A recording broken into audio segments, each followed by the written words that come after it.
good.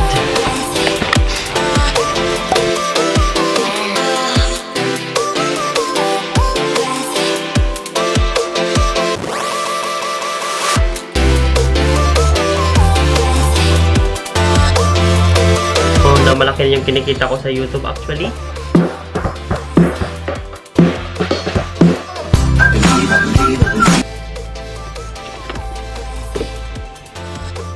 So, hi guys again and welcome back to my channel. So, for today's video guys, mag-unbox tayo ng binili kong bagong camera for my new vlog. So, nag-upgrade lang ako kasi this is really my favorite, not favorite, my dream camera na gusto ko.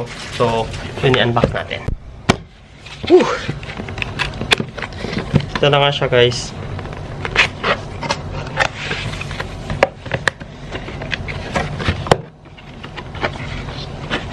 Okay. So, bali, ito yung set niya pag bibili ka. So, ang cost nito is nasa, I think, almost 24 NT or nasa 23,890. Basta almost 24,000 NT. So, kayo na lang mag-convert kung magkano yun sa peso. So, ang freebies niya, meron siyang isang battery na freebies. So, yung battery nito is dalawa. So, merong free na isa. Yun. So, and, syempre, ito yung camera niya. Yun. Tingnan natin. So, meron siyang 1 year warranty. I think, meron siyang 1 year warranty dito sa Taiwan. Dito siya. So, kailangan ko pa daw i-register to dito. So, mamaya natin problemahin yan.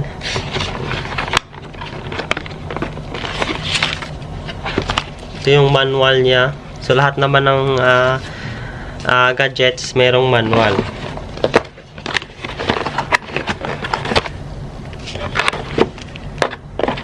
And ito yung battery niya guys. Yan, ito yung battery niya. And ito yung extra battery. Yan, so dalawa siya. So goods na rin siya. Ito pa ano. And ito yung camera. So ito guys, itong fur niya, pinalagay ko na doon sa store mismo. And flippable din siya. Ayan. So itatry yan natin ngayon kung gaano siya kaganda. Ayun. And ito din yung free niya. Kasama na sa package yung siyempre ito yung cord niya. If magcha-charge. So, ano lang siya. Cha-charge mo lang siya ng ganito. USB cable. Cha-charge mo lang siya. And, yun. And ito na yun.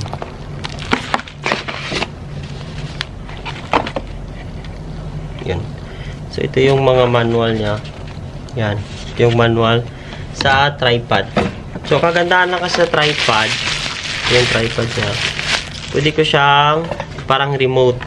If nakita nyo, meron siyang remote. Yan, remote. So, pag mag-photo ako, tapos mag-movie ako, tapos pwede ko siyang i-lock kung hindi ko siya gamitin. Yan. And, yun, C1. Yan. Zoom. Pwede tas zoom. Yan. So, ngayon, gagawin natin. And meron siyang battery dito. Yan. Pinasalpak ko na yung battery nung nakaraan dun. So, yun na yun siya. Yan. Ayan. So, ito na yun. So, ngayon guys, hindi ko siya matitest kasi wala akong camera card. Wala akong memory card dito kasi dito sa isa kong camera. But, if you look at it, maganda naman yung scenery niya. So, hindi na ako masyadong mag-review or samat ganito kasi alam naman natin na hindi talaga ako camera review. So, more ako, wala naman sa ano ko yung camera review. So, pinakita ko lang sila, nag-unboxing lang ako with this new camera. Yun, ito yung pang-losen niya. Ayun. So, nagandahan ko dito kasi nga, meron siyang super handy na siya sa kanya. Tingnan nyo. Diba? Super handy na siya. Ang liit na niya. And, ayun. So, ayan. May bago na tayong toy and ito na yung ngayon. So, yun lang yung masasabi ko sa camera na to. So, ngayon, kasi palubat na siya, i-charge ko siya, then probably sa mga next vlog ko, ito na yung gagamitin ko. So, let's try. Oh my God, sobrang kita yung pores ko dito compared dito. Diba? So, hindi ko pa Isa-set ko pa yung ano nito. Isa-set ko pa yung kung paano to yung scene. Katulad nito, pang video. So, this camera is nag-upgrade lang ako. So, out of my hobbies. So, baka sabihin nyo na malaki na yung kinikita ko sa YouTube. Actually, hindi naman pa. So, parang ini-enjoy ko lang and sinasabi ko lang sarili ko parati na if gusto mo kasi sa isang bagay, kahit mahal man siya, basta hobby mo siya, gawan mo siya ng paraan. So, as an OFW kasi, kailangan kong i-enjoy ko din sarili. Kumbaga, i-satisfy ko yung self ko kasi hirap labanan yung homesick, hirap labanan yung lungkot dito. So, kung wala akong gawin na para mapasaya yung sarili ko, so, mas lalo akong malulugmok or hindi ako mas makaka-focus ko ano man yung goals ko. So, ayun yung advice ko sa inyo, guys. So, hanap kayo ng hobbies nyo na at the same time, kikita kayo, at the same time, mag-i-enjoy din kayo. Kasi alam naman natin na yung pagiging factory worker is hindi forever. So, yun lang yung talagang ma-advise ko sa inyo, na hanap kayo ng hobbies nyo na pwede nyo pagkitaan, at the same time, mai-enjoy kayo, mai-enjoy nyo siya. Kasi, yan yung panlaban nyo sa lungkot, yan yung panlaban nyo sa parang problema natin. At least, kung may problema ka, hindi naman nawawala yan sa buhay. At least, meron kang mga isang bagay, or meron kang mga ginagawa na pang stress free. Sa totoo lang guys, itong pagva-vlog ko, hindi naman talaga totally na somewhat first career ko siya or somewhat yun yung pinafocus ko. If makikita nyo nga, hindi ako gaano magaling mag-edit, hindi ko gaano ganon. Ang una ko talagang goal nito, bakit ako mag-vlog is, una-una para sa sarili ko, kasi mahina, I have a low confidence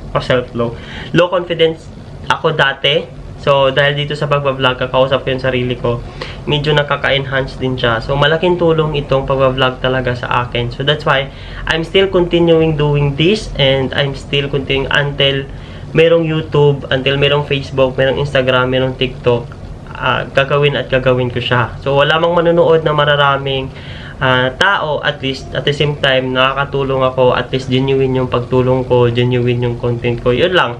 So, I hope na na-impart ko siya sa inyo, na sa mga gustong mga nandito sa Taiwan na mga factory workers na gustong maging content creator or mag-YouTube, ang first step nyo lang talagang gawin is gawin nyo lang siya.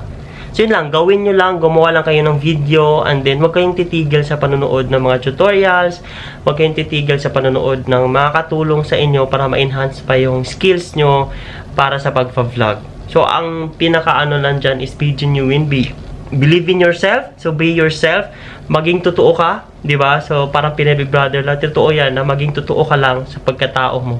And people will just like you or will just vlog. So yun lang guys, thank you so much for watching this vlog. So as I always said, always believe in yourself, and God is good all the time, and all is well. Bye bye. And sa mga nag-a-apply dyan pa Taiwan, so God bless and good luck sa inyo, and kita-kits, ayun, kita-kits dito, hopefully soon. Bye.